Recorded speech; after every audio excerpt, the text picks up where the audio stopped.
This is not about blaming individuals, it is about asking, what happens when a false story becomes culturally useful?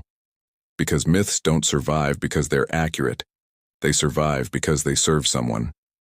There is a question I don't hear asked enough, not just about fatherhood, not just about Black families, but about the story itself. And the question is simple: who benefits from the myth? Because if something isn't true, and it keeps being repeated, and it keeps being accepted, we have to ask, why does it survive? Myths don't last because they're accurate. They last because they are useful. So who is the myth useful for? It's useful for anyone who needs a simple explanation. For a complex reality, it's useful for systems that would rather talk about absence than talk about access.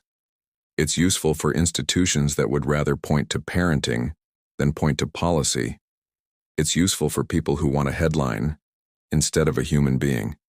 And it's especially useful when the myth creates distance.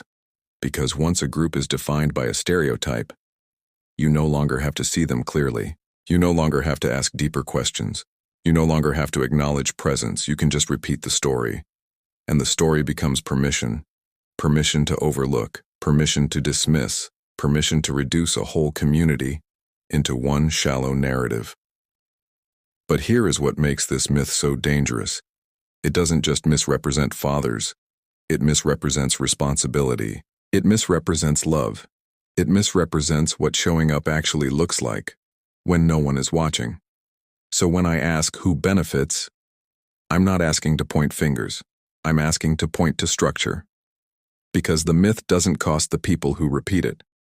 It costs the people who live under it, and the truth is, Black fatherhood has never been invisible.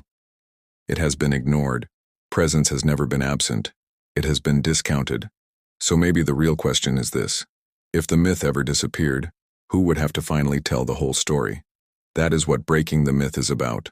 Not image, not defense, just truth, quietly, persistently. A myth is only powerful as long as someone needs it. Learn more at Truthwell.com.